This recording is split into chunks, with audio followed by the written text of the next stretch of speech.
নমস্কার, সৌমেন সরকার বলছি। ক্যাম্পাস প্লাসের আরেকটি প্রতিবেদনে আপনাদের সবাইকে স্বাগত।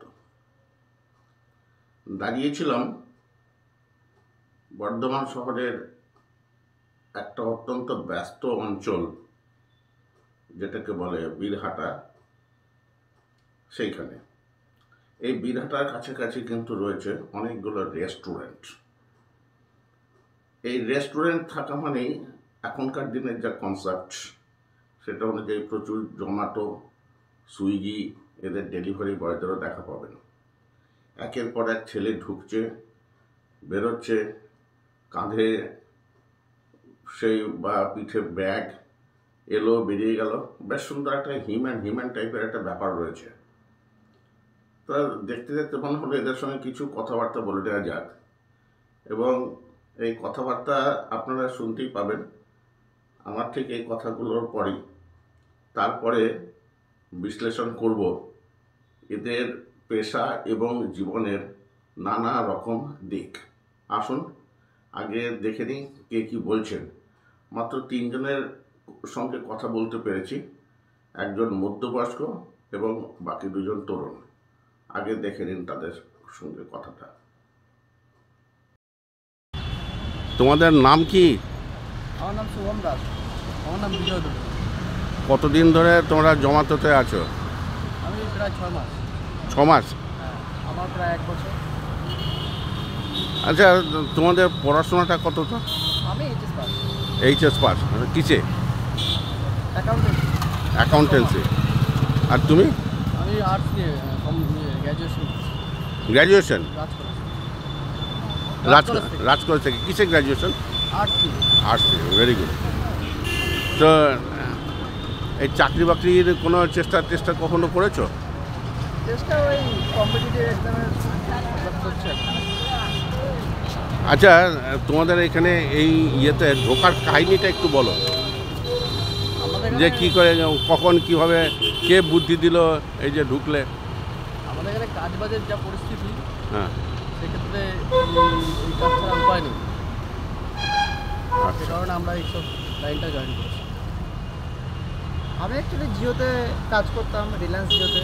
আচ্ছা ওখানে অনেক চাপ প্লাস স্যালারিও কম, ঠিক আছে। ওখানে সেলসের প্রচুর চাপ আছে, অ্যাকচুয়ালি সেলসে কাজ করতাম। তো ওখান থেকে আমাকে একজন বললো যে জোম্যাটোতে করতে পারি নিজের মতো কাজ। তারপর আমি এখানে এলাম, এখানে দেখছি ওটার থেকে মিনিমাম ভালোই। এখানে একটা ফ্রিডম আছে, ওটা যেখানে ছিল না। ওখানে সবসময় মানে একটা মানে নিজের আয়ত্ত রাখতো, সবসময় কল করতো, এখানে আসো ওখানে আসো, এটাই। আচ্ছা। এইখানে যে তোমার দিনে ক ঘন্টা কাজ করতে হয়? এটা নিজের মতো। আমি চাইলে আমি 10 ঘন্টা করতে পারি, 12 ঘন্টা করতে পারি, 15 ঘন্টা করতে পারি। 24 ঘন্টাও করতে পারো? না, 24 ঘন্টা বর্ধমানে হয় না। আচ্ছা বর্ধমানে ম্যাক্সিমাম 16 ঘন্টা। বড় করে হয় 16 ঘন্টা। আচ্ছা, এই যে ফ্ল্যাট বাড়িতে যখন লিফট থাকে না, তখন তোমাদের কি অবস্থা হয়? আমাদের হেঁটে দিতে হয়, সিঁড়ি উঠে দিতে হয়। সিঁড়ি উঠে দিতে হয়। এই যে মানে ইউটিউবে নানা রকম দেখা যায় যে সব রুড বিহেভিয়ার করে, এই ধরনের ব্যাপার কি তোমরা কখনো ফেস করেছো? তোমরা শিক্ষিত ছেলে। হ্যাঁ, অনেক কাস্টমার এরকম থাকে। মানে নিজেরা কি বাড়িতেও অর্ডার করেছে, যেমন 4 তলা বাড়ি যেগুলো, ওগুলোকে বলবে যে উপরে আসো, তখন আমরা যাই না। আর এই চার্ট সাপোর্ট আমাদের অতটা সাপোর্ট করে না, বলে কি না তোমাকে যেতে হবে।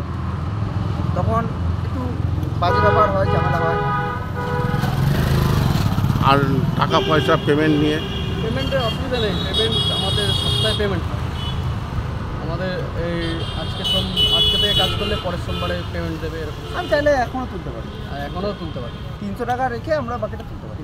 ও, যখন যাওয়া হবে 300 টাকা মিনিমামটা থাকবে, তারপর তুমি যাও। তোমাদের পেমেন্টের সিস্টেমটা কীরকম? ধরে এই যে ডেলি 400 টাকা ফিক্সড? না না, ফিক্স না, পার অর্ডারে আমাদের টাকা দেয়। মানে কীরকম একটু বোঝাতো? মিনিমাম 1 কিলোমিটারে 20 টাকা থেকে, আর পার কিলোমিটার 10 টাকা করে ধরো। পার কিলোমিটারে 10 5 টাকা? কিলোমিটার গেলে আমাদের 50 টাকা টিপ, 50 টাকা। আচ্ছা। তা এখন তোমরা যে এই যে এখানে যে কাজগুলো করছো, কীরকম ডিস্টেন্সে বা কীরকম কী ব্যাপার ট্যাপার হচ্ছে? বুঝলাম না। এই যে এখন যে বর্ধমানে যে কাজ করো, তোমাদের ডিস্টেন্স মোটামুটি কীরকম থাকে? ডিস্টেন্স এবার সবসময় তো একরকম পাওয়া যায় না। মিনিমাম কখনো বড় অর্ডার দেয়, কখনো ছোটো অর্ডার দেয়। বড় অর্ডারগুলোতে আমাদের একটু প্রফিট হয়, আর ছোটো অর্ডারগুলো মানে মিনিমাম অর্ডারগুলোতে মিনিমাম অর্ডার হয়। তোমাদের পক্ষে সব থেকে কোনটা ভালো? তোমাদের পক্ষে সব থেকে কোনটা ভালো? আমাদের বড় অর্ডার পড়লে কীরকম হিসাবটা একটু বলো দেখি। ধরুন 5 কিলোমিটার অর্ডার পড়লো তখন আমাদের একটা 50 টাকা হবে মিনিমাম। না, আর পরিমাণ যদি ধরো যে 10-15 কিলোমিটার হয়ে গেলে তখন না, কিলোমিটার না, 10-15 জন বা 20 জনের বুঝলাম।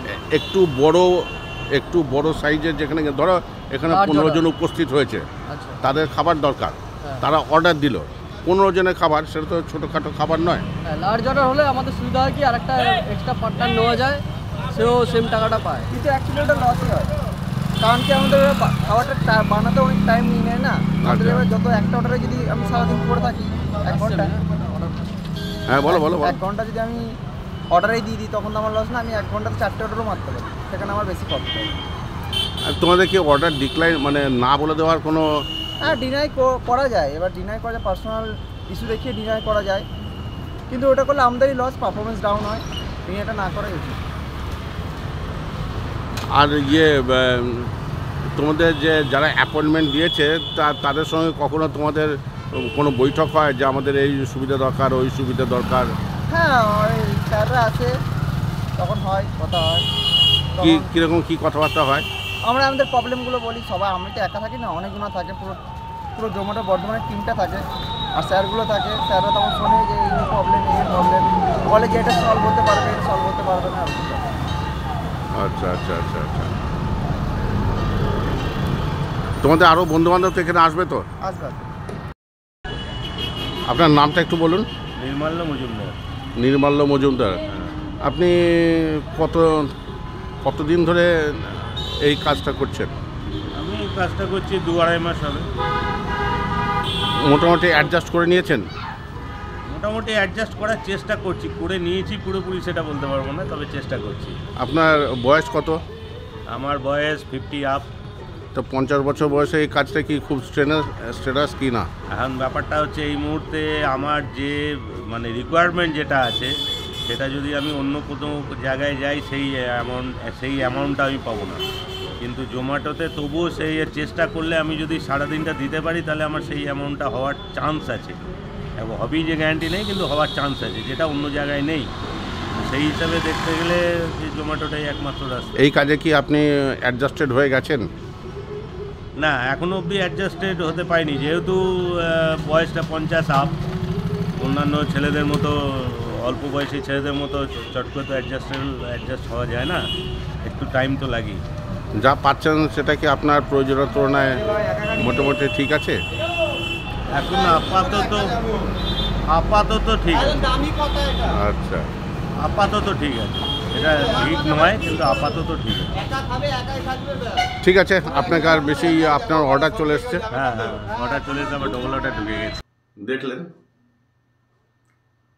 যে চাকরি বাকরির অভাবে এই ফুড ডেলিভারি বয়দের যে কাজটা, সেটা একটা অল্টারনেটিভ ভায়াবল এমপ্লয়মেন্টের রাস্তা হিসেবে কিন্তু দেখা দিয়েছে। এই যে পেশাটা, এই পেশাটা কিন্তু বেশ ভালো মতো শিক্ষিত থেকে অল্প শিক্ষিত, অন্তত ক্লাস 8 পাস ছেলেরাও কিন্তু এই কাজটা করতে পারবে, যদিও তার জন্য কতগুলো বেসিক যোগ্যতা আছে, সেই যোগ্যতাটা তাদেরকে পেরোতে হবে। আগে এদের পেশার যে কিছু নিয়ম কানুন বা যে বিভিন্ন তথ্য আগে জেনে নিই, তারপরে আমার নিজস্ব পর্যবেক্ষণ দেব। এই যে ফুড ডেলিভারি বয়, এই কনসেপ্টটা কিন্তু ওয়েস্টার্ন। যার যেরকম প্রয়োজন সে সেরকম এখান থেকে কাজ করে টাকা পয়সা অর্জন করতে পারবেন। স্টুডেন্ট, সেখান থেকে অত্যন্ত নিডি ছেলে, এখন মেয়েরাও অল্প অল্প এসেছে, এখান থেকে কিন্তু তাদের পড়াশোনার খরচা থেকে শুরু করে চাকরি না পাওয়া পর্যন্ত বেকার ভাতার বদলে স্ব উপার্জিত অর্থ দিয়ে তারা কিন্তু এই কাজগুলো করতে পারবেন। এই কাজটার মধ্যে কোনো অগৌরবের ব্যাপার আছে বলে তো আমি মনেই করি না, কিন্তু অনেকেই এটাকে সেটা মনে করেন। এই যে ডেলিভারি বয়, এদের মধ্যে দুটো ক্যাটেগরি আছে, একটা পার্ট টাইম, এটা ফুল টাইম। পার্ট টাইমরা তাদের কাজের নির্দিষ্ট কোনো ঠিক ঠিকানা নেই। যখন তারা লগ ইন করবেন তখন থেকে কাজ শুরু, এবং যখন তারা মনে করবেন যার কাজ করবেন না বেরিয়ে যাবেন, ব্যাস তার কাছ থেকে সিস্টেম থেকে অর্ডার আসা বন্ধ হয়ে যাবে। কিন্তু তা সত্ত্বেও যদি তাদের কাজের মধ্যে কোনো একটা সিস্টেম আনতে চান, তাহলে এই পার্ট টাইমারদের জন্য কিন্তু কিছু শিফট অ্যারেঞ্জমেন্ট করে রেখেছে জোম্যাটো এবং সুইগি। এবং এই পার্ট টাইমারদের যে শিফট টাইম, এটা 5-6 ঘন্টা মতো মোটামুটি দিনে থাকে। আর যারা ফুল টাইমার তারা কিন্তু 10 থেকে 12 ঘন্টা, এমনকি তারপরেও অতিরিক্ত কাজ করতে পারেন, কোনো বাধা নিষেধ নেই, কিন্তু 10 থেকে 12 ঘন্টা তাদের করতে হবে। এবং এদের জন্য কিন্তু রয়েছে শিফট টাইম। যেমন জোম্যাটোর ক্ষেত্রে শিফট টাইম হচ্ছে সকাল 7টা থেকে বিকেল 3টে, বিকেল 3টে থেকে রাত্রি 11টা, এবং রাত্রি 11টা থেকে সকাল 7টা। এই 3টে শিফট 8 ঘন্টা 8 ঘন্টা করে। এরপর যারা অতিরিক্ত কাজ করবেন তারা সেইভাবে বোনাসও পাবেন। তো এই হচ্ছে মোটামুটি টাইমিং। তো আসা যাক এরা কি কত টাকা ইনকাম করেন, এই ইনকামের জন্যই তো ব্যাপার। প্রথম কথা হচ্ছে যে এই যে প্ল্যাটফর্মগুলো জোম্যাটো বা সুইগি, এরা তো একটা প্ল্যাটফর্ম। এরা কিন্তু প্রথমেই কাস্টমারদের কাছ থেকে একটা প্ল্যাটফর্ম ফি আদায় করে, হুইচ ইজ অ্যাট প্রেজেন্ট ₹10। এবং এই যে রেস্টুরেন্ট এবং প্ল্যাটফর্মের মধ্যে যে সম্পর্কের মধ্যে এদের তো টাকা পয়সার ব্যাপার তো রয়েছে, আপাতত আমি তার মধ্যে যাচ্ছি না। কিন্তু যারা ডেলিভারি পার্টনার হিসেবে কাজ করছেন তাদের কিন্তু টাকা পয়সার ব্যাপারটা অত্যন্ত ইম্পর্ট্যান্ট। মোটামুটি একটা অর্ডার দিলে তাকে মিনিমাম 20 টাকা পে করতে হবে, with a flat rate of ₹10 per kilometre. 4.5 kilometre পর্যন্ত, মানে distance travelled from restaurant two customers point, এইটাকে ডিস্টেন্স বলা হচ্ছে। তো এইটার জন্য হচ্ছে ফার্স্ট ইউজেই ₹20 এবং 4.5 কিলোমিটার পর্যন্ত ম্যাক্সিমাম ₹40 উইথ পার কিলোমিটার ₹10। অর্থাৎ কিনা কেউ যদি 4.5 কিলোমিটার যদি যান তাহলে তাকে কিন্তু পে করতে হবে 40 টাকা। শুধু এই 40 টাকা নয়, 40 টাকার সঙ্গে আরও নানা রকম ইনসেন্টিভ আছে। কীরকম ইনসেন্টিভ?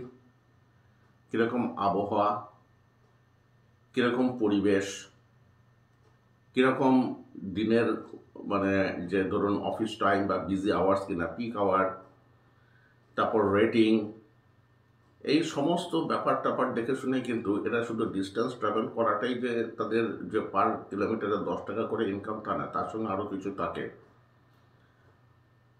এবং মোটামুটি ঘন্টা প্রতি যদি যেদিন কাজ বেশি থাকবে 1 ঘন্টায় 2-3টে অর্ডারও হতে পারে, বা 2টো অর্ডার তো হতে পারে, 6 ঘন্টায় হয়তো দেখা গেল 10টা অর্ডার। অ্যাভারেজে যদি 50 টাকা করে বা 40 টাকা করেও হয় এবং 5-6 ঘন্টা যারা পার্ট টাইমার, তাহলে ঘন্টায় মোটামুটিভাবে যদি 50 টাকা করে 5 ঘন্টায়, তো তাদের ইনকাম তো মিনিমাম 250 থেকে 300 টাকা তো হবে। ক্ষেত্র বিশেষে এটা 400-500 টাকাও হতে পারে। ফলে নির্দিষ্ট করে বলা সম্ভব নয় যে একজন ডেলিভারি বয় 5-6 ঘন্টায় বা দিনে কত টাকা ইনকাম করবেন। তবে অন অ্যান অ্যাভারেজ যারা গেছে এটা মোটামুটি 10 থেকে 12,000 টাকা তো হয়ই পার্ট টাইমারদের জন্য।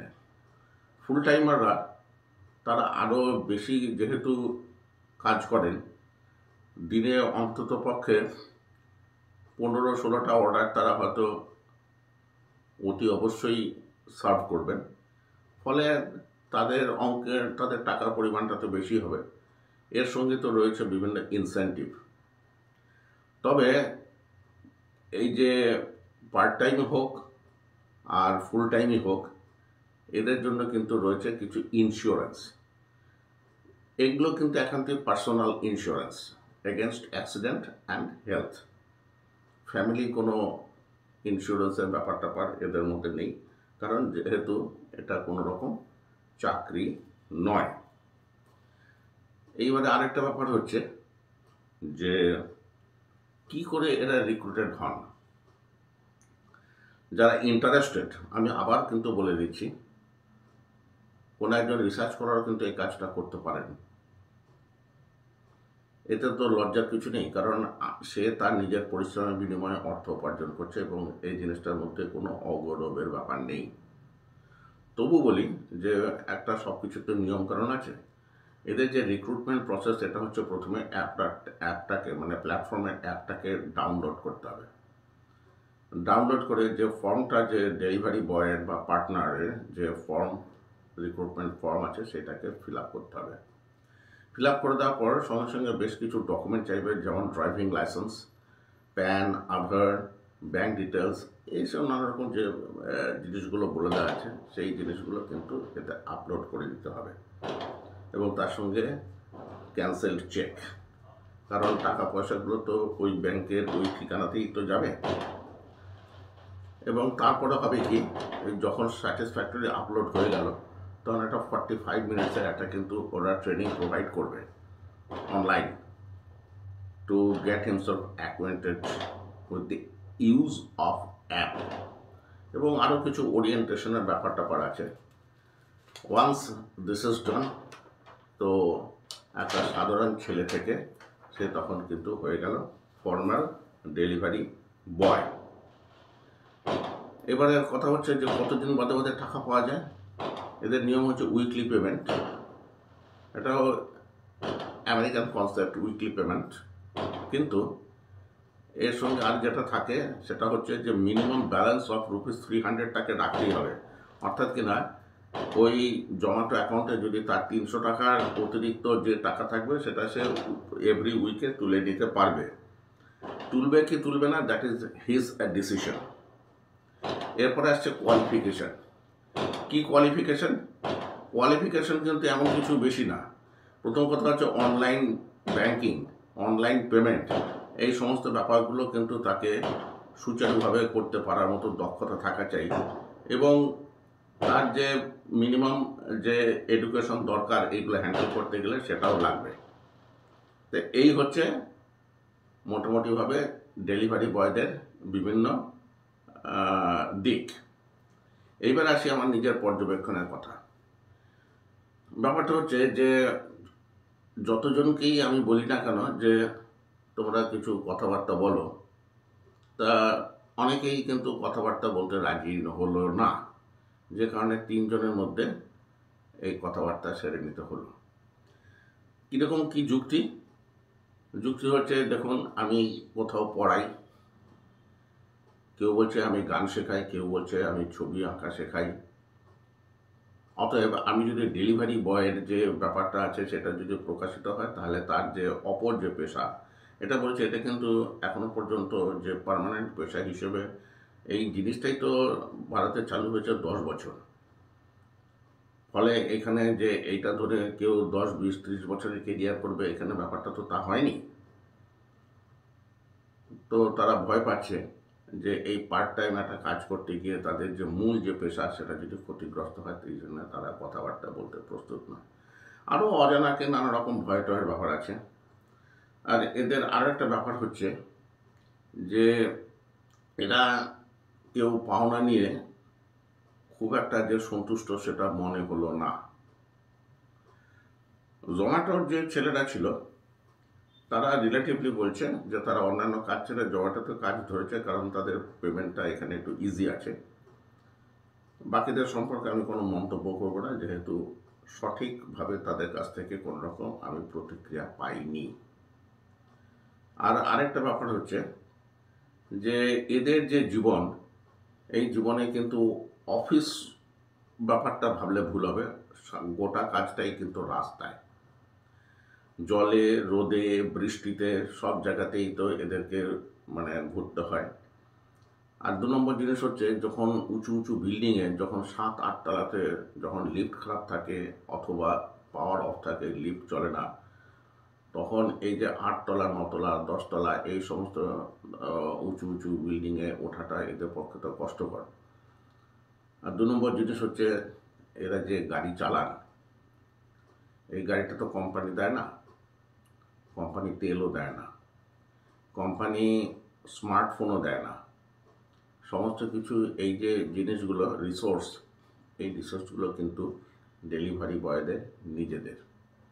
এইভাবেই এরা কাজ করে চলেছে। তবে একটা কথা বলে রাখি, যে ইনকাম এদের যেটা হচ্ছে, যতটা সে লেবার দেবে, যতটা সে টাইম দেবে, ততটাই তার ইনকাম। ফলে এটা একটা কম্পিটিটিভ জায়গা, এবং এখানে ক্ষোভ বিক্ষোভের সেইভাবে কোনো ব্যাপার নেই, কারণ সমস্ত কিছু ফেলে বলে দেওয়া আছে, সফটওয়্যার গোটা ব্যাপারটাকে দেখাশোনা করছে, কাজে কারো বঞ্চিত হবার কোনো ব্যাপার নেই। তবে রেটিংয়ের ওপর নির্ভর করে কাস্টমারের কাছ থেকে যে টিপস, এই সমস্ত ব্যাপার নিয়ে কোনো একজন ছেলে, এখন রিসেন্টলি কিছু মেয়েও জয়েন করেছে, তারা যদি মনে করে তাদের সাময়িকভাবে কিছু অর্থ উপার্জন করবে, জোম্যাটো বা সুইগি একটা ভালো প্ল্যাটফর্ম। এই ইনফরমেশনটুকুই আপাতত দেওয়া ছিল। ভবিষ্যতে যদি আবার কোনো রকম কিছু এ ধরনের ইউজফুল ইনফরমেশন দেওয়ার স্কোপ থাকে, অতি অবশ্যই দেবো। এপিসোডটাকে এখানেই শেষ করছি। নমস্কার।